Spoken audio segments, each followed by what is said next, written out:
And a good Friday morning to you. Welcome to the Nick Craig Show, streaming live this morning on YouTube, Rumble, and X 24/7, wherever you get your podcasts. Just search for the Nick Craig Show in your favorite app, whether that be Apple Podcasts, Google Play, Spotify, YouTube, wherever. Just search for the Nick Craig Show. You can also visit and listen online by visiting the website at nickcraig.com. A good Friday morning to you. We got a wild story this morning out of New Mexico. A former judge and his wife were raided by the FBI and arrested for allegedly housing suspected members of the Tren de Aragua Venezuelan street gang. This is a wild, wild story. So you've got a former Diana County magistrate judge by the name of Joel Cano, C-A-N-O, and his wife Nancy were arrested yesterday in New Mexico after FBI agents raided their home over suspicion of housing suspected illegal gang members. Now, there was some indication that something funky was going on because Joel Cano resigned his post last month, and the state Supreme Court permanently barred him from holding a judicial office in the state on Tuesday over allegations that they took an illegal immigrant who was also a suspected member of the Venezuelan street gang into their home. The couple is expected to be charged with evidence tampering, according to a report from Fox News, after a migrant whose name is Christian Ortega Lopez was arrested at their residence in February. Documents allegedly showed that Nancy Cano, his wife, hired the migrant for home repairs and offered him housing. Kristi Noem, the Secretary of the Department of Homeland Security, said, quote, "Under President Trump, we have arrested over 1,500 aliens, including more than 600 members of the vicious Tren de Aragua gang. If you are here illegally and break the law, we will hunt you down, arrest you, and lock you up. That's a promise." Now, there's a video of this unfolding by Fox 14, a local affiliate out of New Mexico, showing this situation unfolding. You can see, presumably that's Nancy Cano being arrested there, being taken into custody by the FBI. Presumably that's her husband, the former judge as well. Their home raided by the FBI yesterday, both of them handcuffed and being taken into custody by the FBI. What a wild situation. I mean, you've got individuals, in this case, a judge, a magistrate judge, who abruptly stepped down from his position. After what? Well, the situation unfolding where you've got them harboring individuals who are not only in the country illegally, right? That's one thing. Now, obviously, people in the country illegally, well, that's a problem, right? You broke a law. Now, the left always loves to argue about this. You've seen the clips. I played a clip a couple weeks ago from Scott Jennings on CNN, that ridiculous overnight show they run where the host, Abby Phillips, made the claim, well, they didn't commit any crimes, even though coming into the country illegally is in fact a crime. Now, the Democrats want to argue the merits over this. They want to claim, well, it's only a low-level misdemeanor, which I would argue it's not. It's undoubtedly a felony, but they want to argue it's a low-level misdemeanor, so on and so forth. The reality is it's a crime. It is still a crime to enter the country illegally, regardless of what the situation is. We have a legal process to enter the country. We have an amnesty program that allows you to enter the country illegally, or allows you to come to the country and gain entry. For example, if you're being politically persecuted in the country in which you're coming from. There are ways for individuals who are not U.S. citizens to enter the country in an expedited fashion. We do allow that in the United States. We have allowed that in the United States. Now, unfortunately, Democrats have taken advantage of that system. Democrats have encouraged individuals to flood into the country illegally. They did it under the previous administration. They closed their eyes and plugged their ears while this was going on for the better part of, I don't even know how long, the better part of 3.5 years while this was going on. All in told, you ended up having hundreds of thousands of individuals entering the country through some sort of amnesty program where they were given some sort of temporary allowance into the country. And then on the flip side, you had hundreds of thousands of individuals who said, to hell with that, we're just going to cross the border illegally. We're going to be smuggled into the United States illegally. We're going to cross the border at a spot where there is not border patrol. where there's not a border crossing station where you would go through the process of requesting some of that temporary entry into the United States for the purpose of being politically persecuted in your country, right? I mean, that's what individuals decided to do. They wanted to come to the country illegally. Now, that's their prerogative to do so. We have legal immigration laws and a legal process on the book if you want to come to America. Now, the left will argue and folks will say, oh, well, the process is broken. Illegal immigration is broken. Immigration itself, it's a broken process. That's fine. That is a fair and just opinion to have. But just because the system is allegedly broken or there needs to be reforms for the process does not give you carte blanche to ignore the laws and the processes that are on the books. And this is something that the left struggles with. They are constantly in a position where they want to warp and twist laws, warp and twist reality to justify their actions. The reality is very simple. If you come into the country illegally, you are committing a crime. If you come into the country illegally, you are breaking the law. No ifs, no ands, no buts, no, oh, they came from a tough country and they're trying to, no, none of that matters. The reality is it's illegal. You can't knowingly break the law, skirting past border patrol, skirting past Customs and Border Protection to come into the country illegally and then roll out a sob show for me as to why it's justified. You can't do that. The same way that speeding because you were late for something doesn't give you carte blanche to speed. If you're pulled over by a cop, you're probably going to get a ticket. That's how the process works. You don't get carte blanche because you feel like you want to do something. You don't get carte blanche because it's the morally right thing to do. Oh, sorry, officer, there were no Ubers available, so I decided I was going to drive my car drunk. That's not a good justification. That's not going to get you off from getting a DWI. There's an analogy for you. Sorry, officer. The Ubers were too expensive. I didn't want to spend $40 on an Uber to get home, so I decided to drive my car drunk, putting myself and God knows how many other people on the roads in danger because of my own actions. But it's okay because the Ubers are too expensive. I didn't have $40 to spend on an Uber or a Lyft. Right? I mean, that's essentially the same argument that's made about illegal immigration. Well, the laws are broken, the system's no good, so yeah, sure, we can do whatever the hell we want. No problem, no justification. So not only do you have people in the country illegally, then you've got a judge, a former magistrate judge in New Mexico, who is harboring these individuals in their home. As I noted, the two face charges of evidence tampering amid allegations that they harbored an illegal alien who is also believed to be a member of the Venezuelan street gang Tren de Aragua. This is insane. And there's all of these exhibits that came up in the Fox News report that broke this story of the judge, his wife Nancy, and other individuals with members of this Venezuelan street gang. They sure as hell weren't hiding it. All these pictures were presumably posted somewhere on social media. So not only do you have these individuals harboring somebody who's in the country illegally, that's bad enough. Then you've got individuals who are harboring somebody illegally in the country who is a member of a dangerous Venezuelan street gang. Investigators uncovered evidence linking Ortega Lopez, the individual in question, to the gang, including gang-related clothing, tattoos, voicemails, and text messages. So this guy was, communicating and having conversations with individuals that led officials to believe, oh yeah, this guy's a member of the Tren de Aragua. According to court documents, he unlawfully entered the United States on December 15th, 2023 by crossing the border near Eagle Pass, Texas, without inspection or authorization. So there is a process. Right? You could go to Eagle Pass and attempt to come into the country. You can make your asylum claim and come into the country. That's what you're allowed to do. He didn't do that. This guy crossed the border illegally. You have the ability to make an asylum claim. This guy chose not to do that. He chose to come in illegally.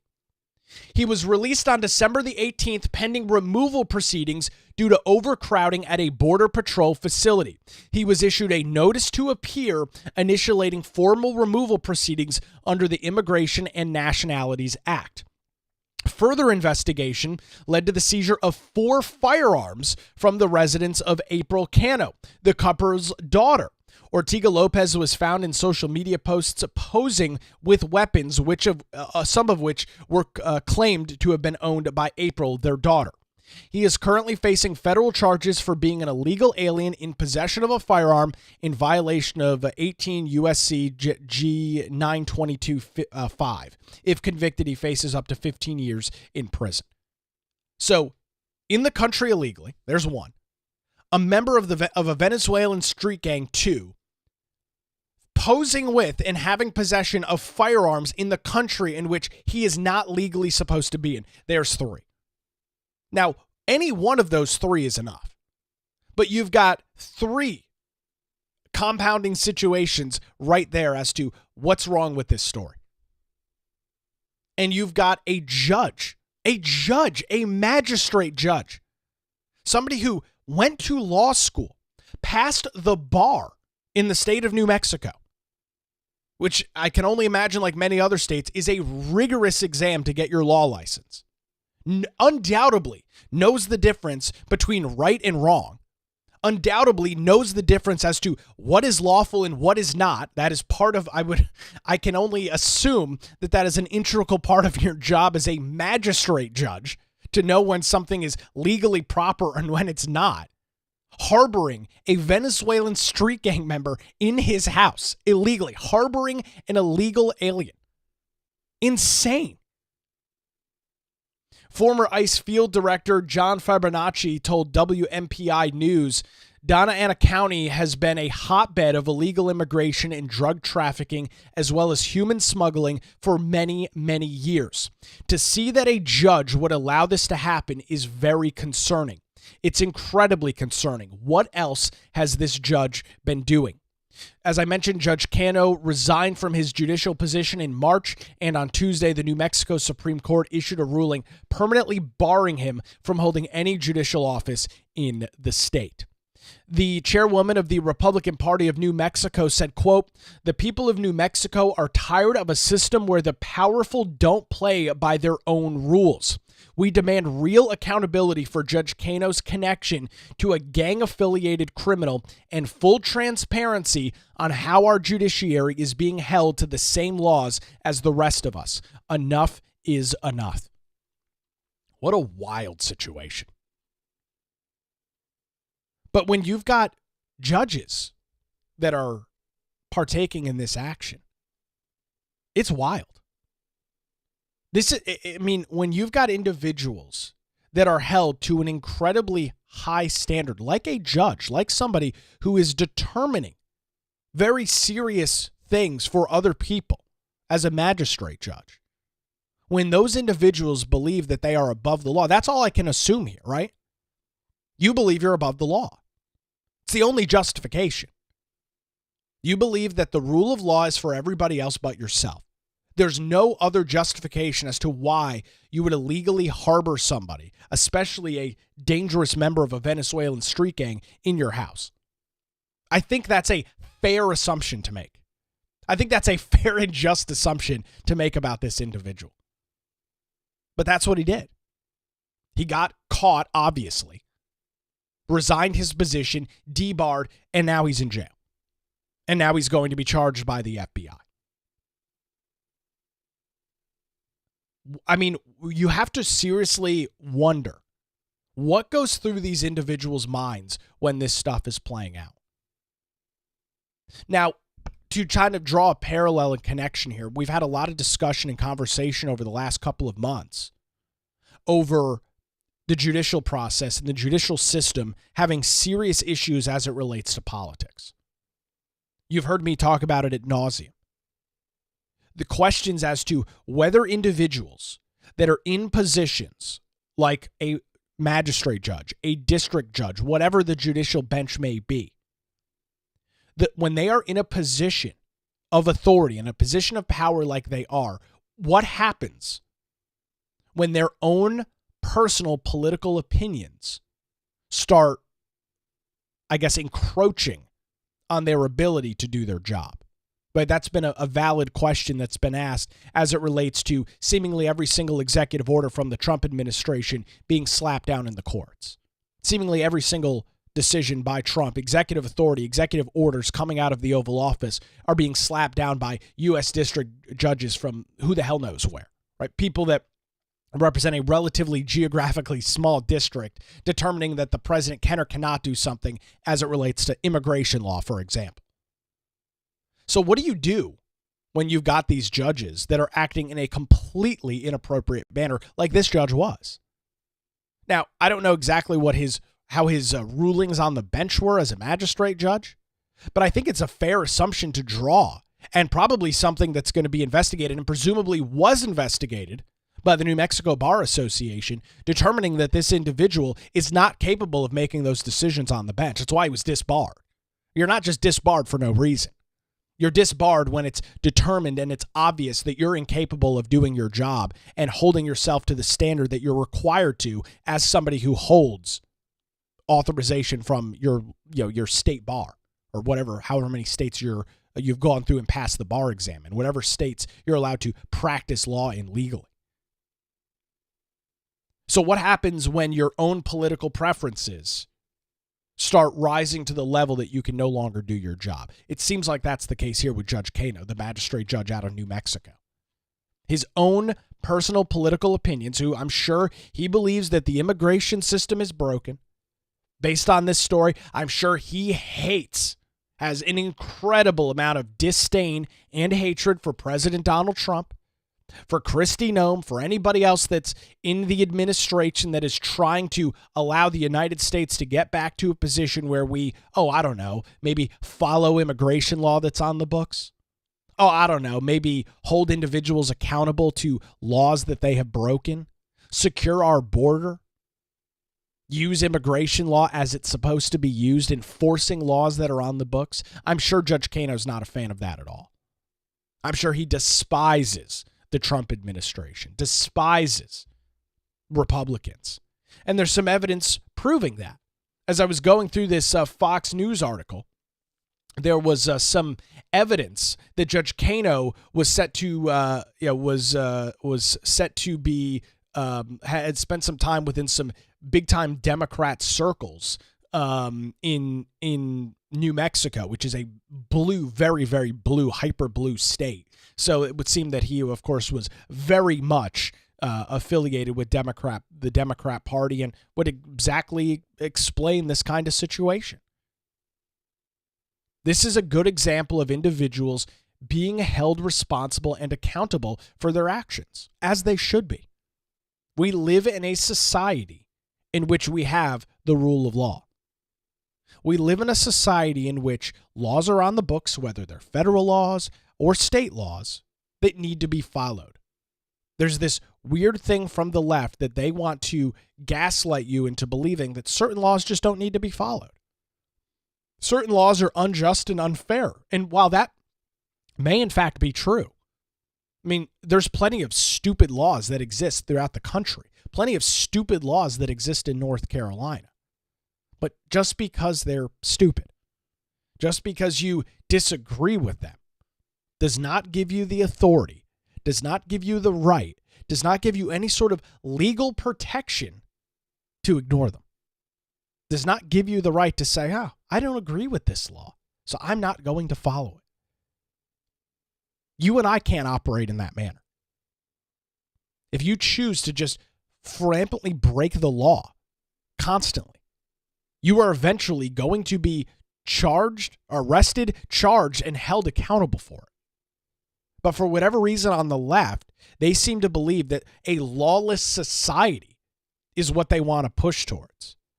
They want to push towards a society in which, to hell with whatever's on the books, to hell with whatever laws are drafted and written. We want to do what's morally right. What we determine is morally right? Because our moral code on the left is far superior to anybody else's. We're the party of women. We're the party of immigrants. We're the party of caring for individuals. It's what the left constantly proclaims themselves to be.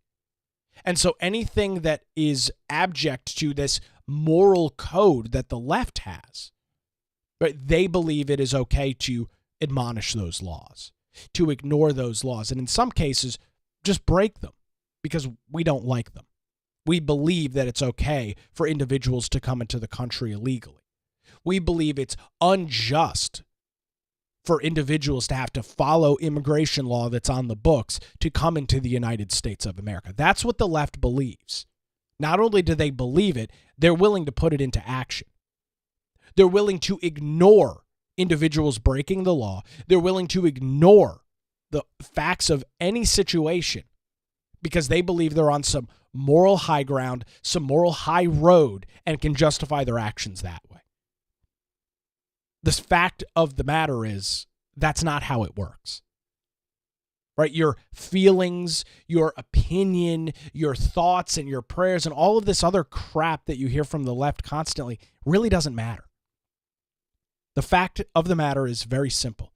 There are laws on the books. They need to be followed. If they're not followed, you will be held accountable. And that's exactly the quote that you just heard me read a couple of minutes ago from Kristi Noem.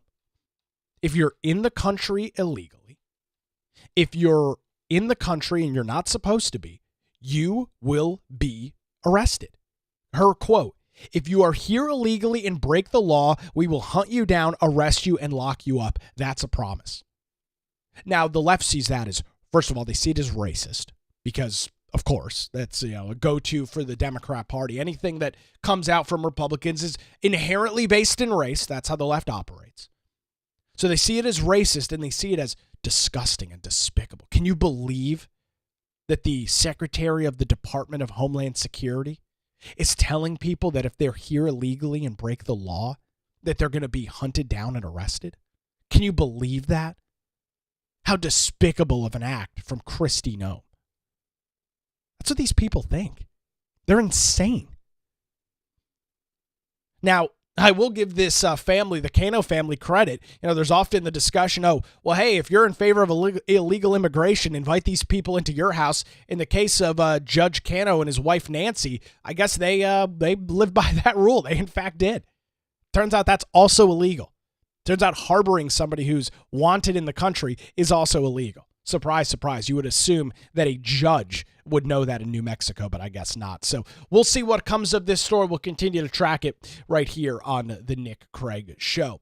Turning our attention to the state of Florida this morning. The Senate minority leader in Florida. Now, the state of Florida is controlled by Republicans. It's funny, a state that for the longest time has been the swing state. Right? You go back to Bush v. Gore in the year 2000, and you go through the 2008, and even the 2012 election, a lot riding on the state of Florida. Right? It was one of the major swing states across the country. Florida, Ohio, Pennsylvania, major swing states. But Florida, and it's not too dissimilar in Ohio as well, Florida is no longer a swing state. Florida is a solid red state.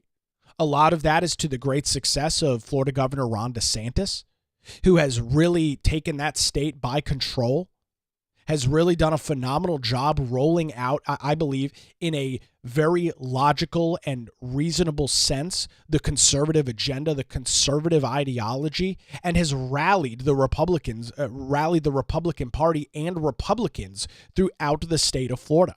He's done a masterful job at doing that. Florida is really the shining example of success for Republicans. Now, of course, it's not perfect. I've got some friends in Florida, and I get updates every once in a while. This is going on. It's never going to be perfect. But you look at the midterm elections that happened in 2022, rough election for Republicans. Well, it was supposed to be a red wave, didn't manifest at all. But there were really two states that had good, successful elections for Republicans. It was North Carolina and Florida.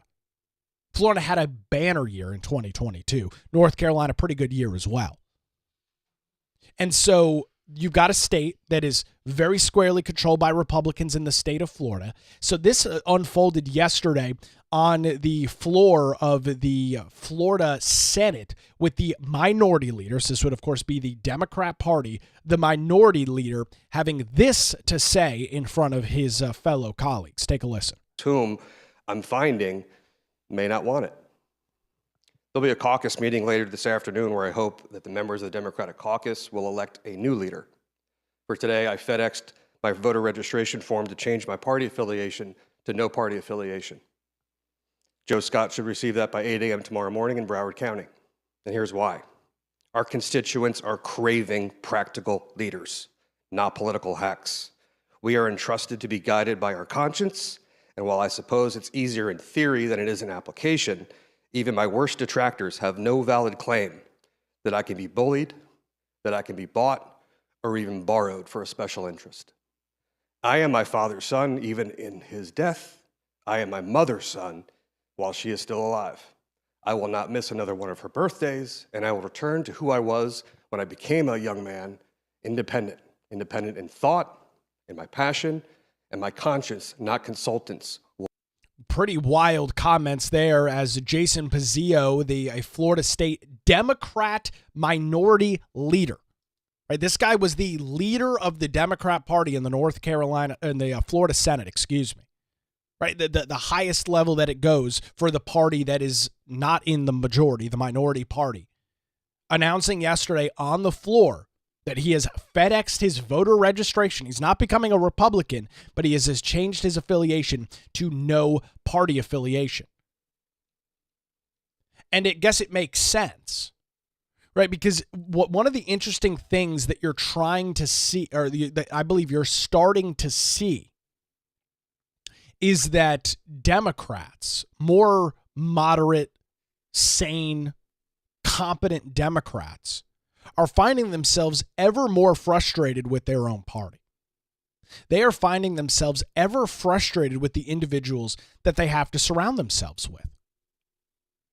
And, just as an example, this happened on the Florida House floor. Now, of course, the video I just played for you was in the Senate, but this happened on the House floor yesterday afternoon in Florida as well. This is a fellow Democrat in the state of Florida in their General Assembly or Assembly, whatever they call it down in Florida.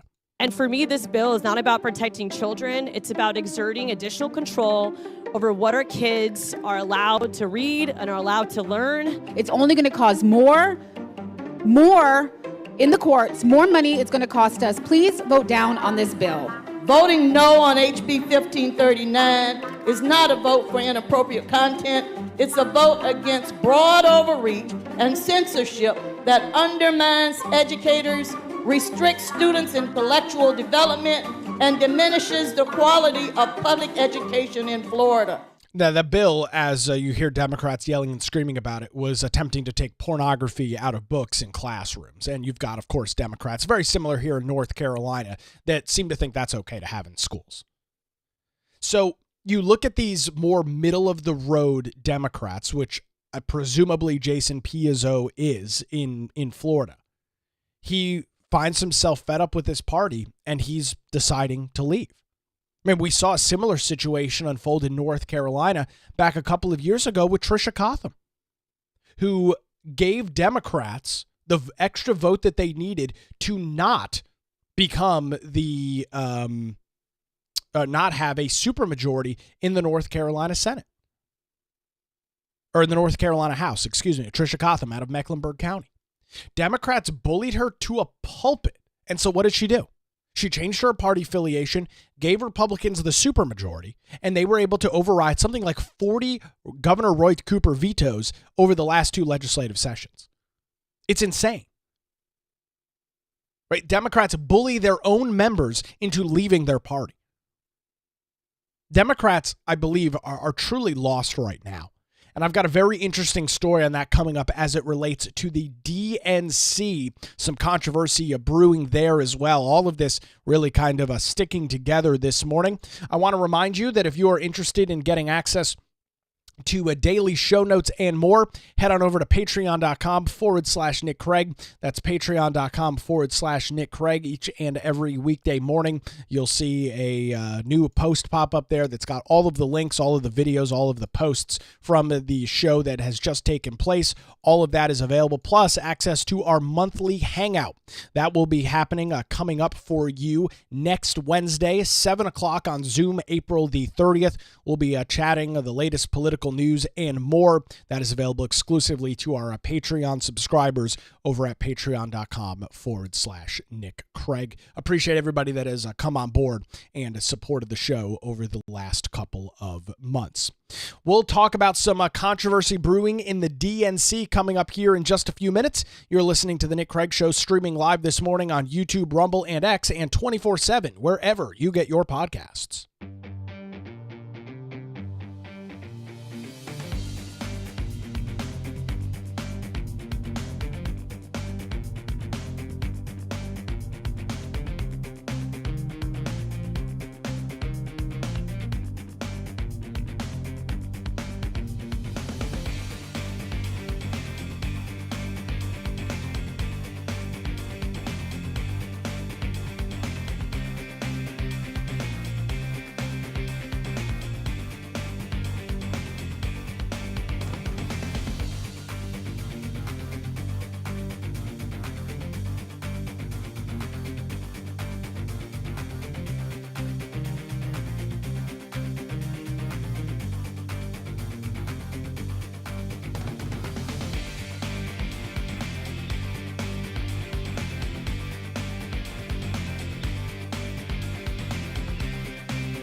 And a good Friday morning to you. Welcome back to the Nick Craig Show, streaming live on YouTube, Rumble, and X 24/7, wherever you get your podcasts. Some interesting situations unfolding in the Democrat Party this morning as the chair of the DNC is pushing back on Vice Chair David Hogg. He's one of he is now the Vice Chair of the Democrat Party. If you're not familiar with David Hogg and looking back at a little bit of his history, he was one of the students that was part of Stoneman Douglas High School, the shooting that happened there. When was that, 2017 or something like that? He has since risen to popularity within the Democrat Party. He is, I think he's probably 25, 26 years old. He is now the vice chair of the DNC. And with that, he is pushing to unseat incumbent Democrats. Now, I don't know how the Democrat Party handles their business. I can't speak to that. I've never been involved in Democrat politics enough to know exactly what's going on within the internal party structure of the Democrat Party. But when you have the vice chair of this is the DNC, like not a local, not a state Democrat Party, but the DNC as a whole. You have the RNC, the Republican National Committee, and the DNC, the Democrat National Committee. When you've got the vice chair of the DNC talking about unseating elected Democrats, That is a huge foul. That is a major problem. Now, you can agree or disagree with the candidates. I'm sure, just like in the Republican Party, there are members of the Democrat Party that are unhappy with certain candidates. They believe they're not far left enough. They don't push enough of Democrat ideals and ideologies, and they want them out. And that's a fair discussion, the same way that it is on the Republican side of the aisle. But as the vice chair of the DNC, you can't be going out and making those claims publicly. You can't threaten to unseat members of your own party as the vice chair of the Democratic National Committee. You just can't do that. So it was announced that David Hogg and others were announcing their intention to primary Democrats that are currently sitting in elected office. After David Hogg came out as a leading proponent of this push, the head of the DNC was critical, saying that the DNC needed to be a referee and remain neutral on its primary contestants, very similar to the RNC. That is a standard party principle. The head of the DNC said, quote, "Let me be unequivocal. No DNC officer should ever attempt to influence the outcome of a primary election, whether on behalf of an incumbent or a challenger. If you want to challenge incumbents, you're more than free to do that, but just not as an officer of the DNC. Because it is our job to be neutral arbitrators. We can't be both the referee and also a player at the same time." Now, I don't agree with the DNC. I don't agree with their party platform. I don't agree with 99% of the things that the DNC proclaims and stands for. But in this case, the head of the Democrat National Committee, Ken Martin, is 100% right. You as a party official are at a higher level than you're no longer just a regular Democrat. You're no longer just some random guy with a D next to your name. You are the vice chair of the Democrat National Committee. You have a higher obligation, a higher authority than other individuals within your own party. And you need to live up to that. And I know folks may not like hearing that, but that's the goal and the objective of the RNC and the DNC. The parties do not get involved in primaries. They just don't. And I know that's frustrating for a lot of folks, but they don't get involved in primaries because it's not appropriate. It's unbelievably inappropriate for a political party of that magnitude to be involved in the primary process. You talk about putting your thumb on the scale, that's that. And while it might be beneficial for you to do so, it's inappropriate for you to do it. And, while you might be in favor of it when it helps candidates that you're in supportive of, you would, of course, not be in favor of it if it helped candidates that you were against. For example, here in North Carolina, there's a lot of people that are very frustrated with Senator Thom Tillis. If you had the North Carolina Republican Party coming out and putting their thumb on the scale for Tillis, many folks would be very frustrated, and justifiably. The same way that you would be frustrated if the Democrat Party or the Republican Party was putting their thumb on the scale for candidates that you support or didn't support, right? You might be in favor of it when it's helping you, but you would absolutely be against it when it's hurting you, and that's the problem. David Hogg took the opposite stance on an X thread on Thursday, defending his push to primary candidates, saying that he could remain affiliated with the DNC in his official capacity while also working against Democrat incumbents that progressives perceive as weak. David Hogg said, quote, "This moment requires us to have the strongest opposition party possible to stop President Donald Trump and to provide real alternatives to the Republican Party for voters that we simply do not have right now. And we're seeing law firms, tech companies, and so many others bowing to Trump. We all must use whatever position of power we have to fight back. That's exactly what I'm doing." So David Hogg, at his ripe age of 25 years old, obviously doesn't understand how party politics work at all. I would argue he's completely unqualified to be the vice chair of the DNC, but voters at the Democrat National Convention voted him in and chose that they wanted David Hogg to be their vice chair. That was their right. That was their authority. But this guy is unable to separate being an activist from being the vice chair of a major organization, an organization that pulls in hundreds of millions of dollars a year. an organization that has a moral, ethical, and I would argue in some cases, based on their plan of organization or some sort of governing documents, the absolute ability to stay neutral, at least publicly, on some of these races. You just can't do that. Now, David Hogg says he isn't breaking any rules by targeting certain Democrat incumbents for replacement. Hogg wrote, quote, "The role of the DNC is to set the presidential primary calendar, set the presidential debate schedule, and help strengthen our state parties, play a key role in building our data infrastructure for the party, and to be the campaign in waiting for whoever the next Democrat nominee is. Nothing I'm doing is at odds with any of that." Leaders of We Deserve announced their push earlier this month, indicating that they were seeking change in the status quo within the Democrat Party. A page dedicated to the topic reads, quote, "Too many elected leaders in the Democrat Party are either unwilling or unable to meet the moment and are asleep at the wheel while Trump is demolishing the economy, challenging the founding of our democracy," not a democracy, by the way, "and creating new existential crises for our country day by day." The group said Washington has an incumbent favoring culture. Now, that's true. There is an incumbent favoring culture in Washington, D.C. There's also one in every other state and every elected official across the country, right? When you are an incumbent, you have a leg up.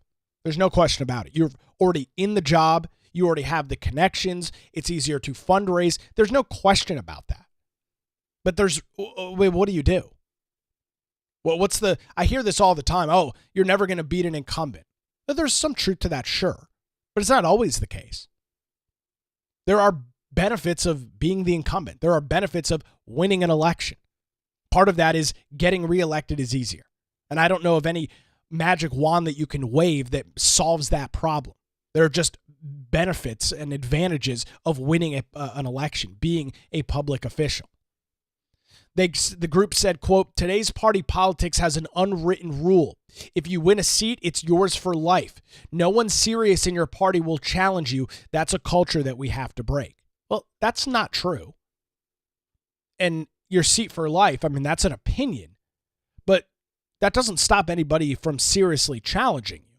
The reason that somebody serious doesn't challenge an incumbent is because it's very hard to win. You have to raise a lot of money, spend a lot of time, and you are facing an uphill battle. Now, you can say that that's wrong. You can say that you don't like that, and all of that is fine. But it's just the simple fact of being an elected official. It's the simple fact of winning an election and being an incumbent. Incumbents lose. It happens all the time. Most of the time incumbents don't lose, it's because there's not a serious candidate. People don't want to run against an incumbent because it's a tough race and you are likely to lose. That's why they don't do it. It's a huge waste of time, huge waste of money, and huge waste of effort if you truly can't win. Now, you'll argue, well, you don't know you can't win until you run. That's fine. But there are certain economic barriers and realistic barriers that make it very hard to unseat an incumbent. No question about that. So this organization is seeking to replace long-serving incumbents with new, younger Democrats, and apparently have already raised $20 million to do so. The group said in a statement, younger leaders simply bring a different level of urgency that we just aren't seeing in our politics right now. Referencing young Democrats' perception of urgency on issues like climate change. Oh, thank God. Yeah, it's got to get young Democrats in there to stop the world from spontaneously combusting. They say our politicians have failed to make democracy work for people and instead make it work for special interests, destroying our future. It's not alarmist at all. The escalating feud fits into a larger identity crisis for the Democrat Party in the wake of Trump's 2024 sweeping electoral victory when he took all 7 swing states and won the popular vote. Since then, Democrats have been scrambling to articulate their platform and stances amid Trump's much more aggressive second term. Meanwhile, younger progressive Democrats, including figures like Hogg and Representative Alexandria Ocasio-Cortez, have increasingly sought to assert a presence over the party. At the end of the 117th Congress, mounting pressure from younger Democrats led three longtime House speakers, Nancy Pelosi, Majority Leader Steny Hoyer, and Majority Whip Jim Clyburn, all of which were there for a long time, to step down, making way for a new House Minority Leader in Hakeem Jeffries and other Democrats. Right, so this goes on to this broader message of a party that is in disrepair right now.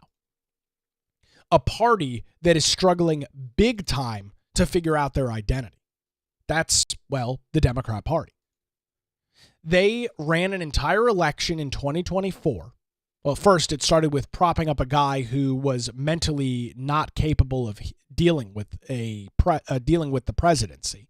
That was, of course, Joe Biden running against Donald Trump. Once they realized that Biden didn't have the mental acuity, didn't have the mental ability to deal with running for president, they subbed him out last minute with the vice president, cackling Kamala Harris.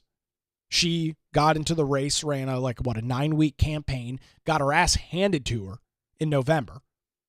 Democrats lost the majority in the Senate by way more than they were supposed to, were unable to gain a majority in the House, and now you look at Washington, D.C., and you see Republicans in control of everything.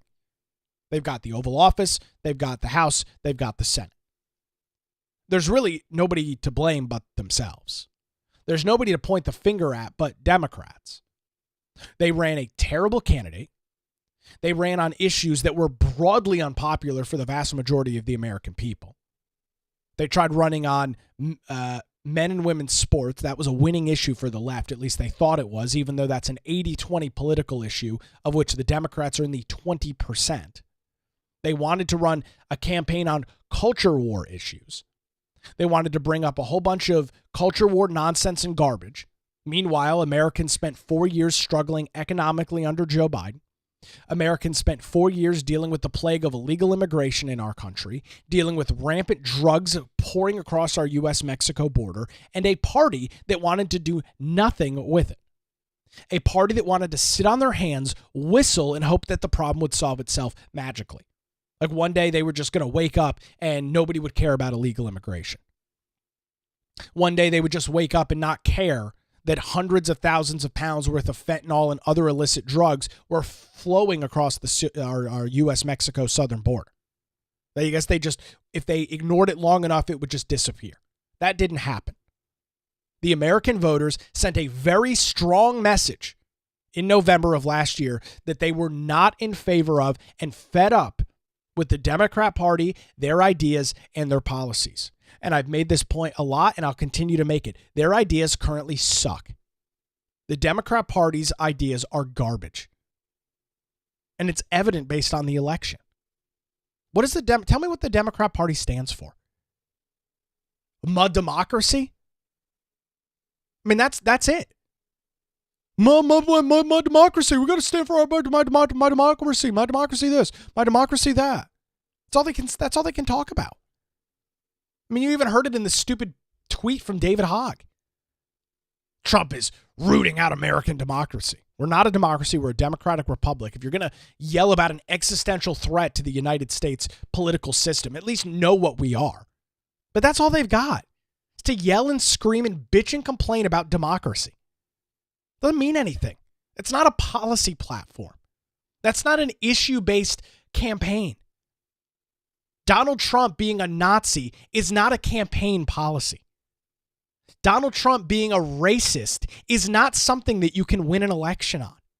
Hillary Clinton tried that in 2016. I mean, you guys don't have to go that far back in history to see examples of this not working.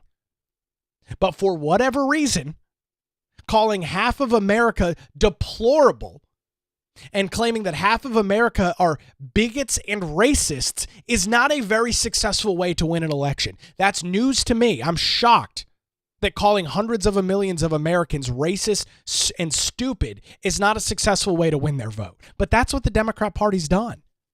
That's their big policy. Donald Trump is a racist. People that vote for him are racists and stupid. Vote for us. Why? What are your ideas? What are your platforms? What are your policies? And the answer is they don't exist. The only thing that the Democrats can yell and scream about, the only thing that they have anything that is a winning issue is abortion. That's it. That's the only thing that they're able to use successfully in elections is abortion. That's it. Literally, that's it. All of their other wacky issues don't matter to the American people, or they don't rise to a high enough level that it's the most important issue driving people to a ballot box. Folks, elections are, while they are very complicated, when you boil it down, they're very simple. It's a simple math equation as to who can turn out more voters.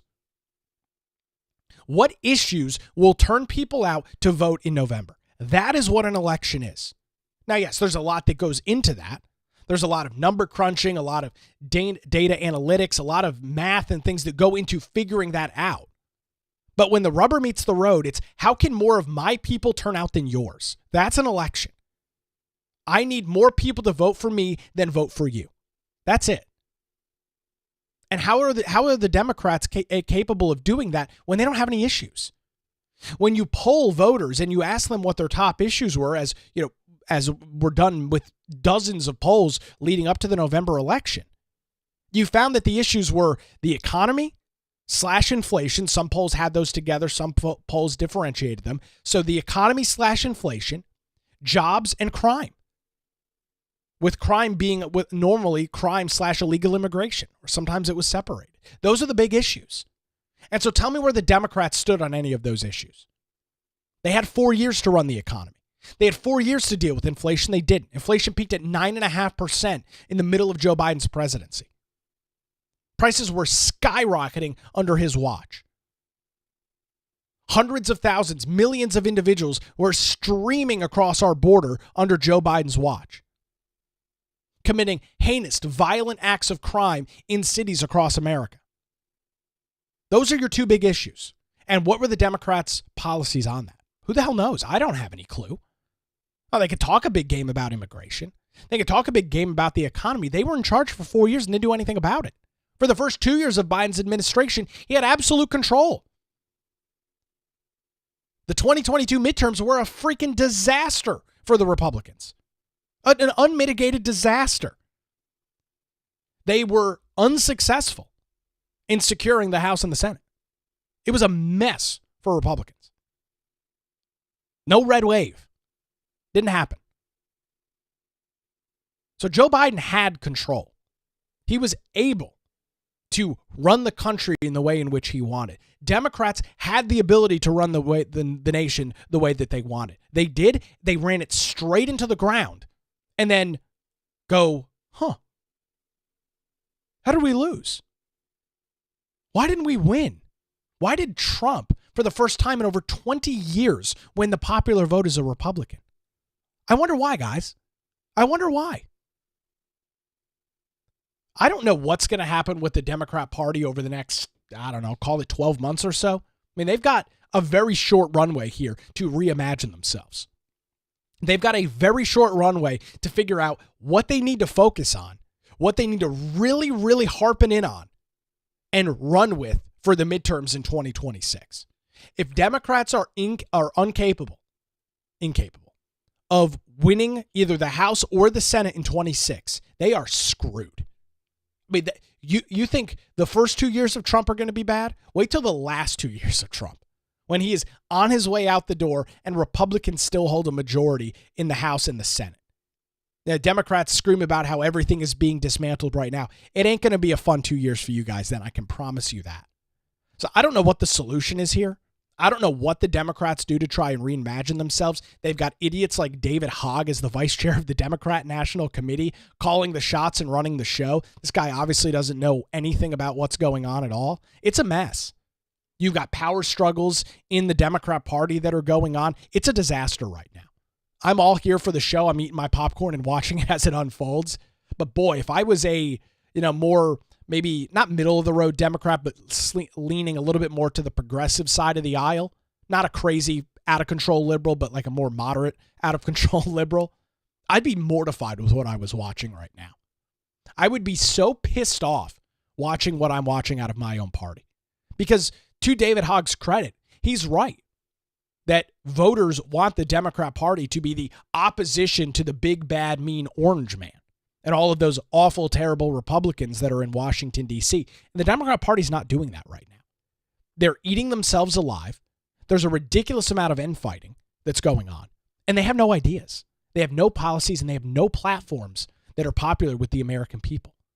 So if I'm a Democrat, I'm pissed because my party is fumbling the ball right now when they can set themselves up for a very successful midterm election. It is not very hard to have a successful midterm as the opposition party. People always want change. People always think things can be done better. That's why midterm elections are so hard for the party that is in control of the White House. It's always been the case. You go back and look at history as long as politics, modern politics, has been going on. And it's always hard for the party in power to be successful in a midterm. That doesn't mean it doesn't ever happen. But for the most part, the opposition party has a successful midterm. I don't know if that's going to happen with Democrats. I don't know if all the yelling and screaming and complaining about Trump is going to be enough to carry them across the finish line in November of 2026. We're just going to have to wait and see, I guess. I'll throw in a link to this very interesting Epic Times article up on our show notes over at patreon.com/Nick Craig. Well, hey, that's going to do it for a Friday edition of the Nick Craig Show, streaming live on YouTube, Rumble, and X. Have a great weekend. We are back with you Monday morning, 7 a.m. live, and of course, 24/7, wherever you get your podcasts. Again, have a great weekend. We'll see you Monday morning.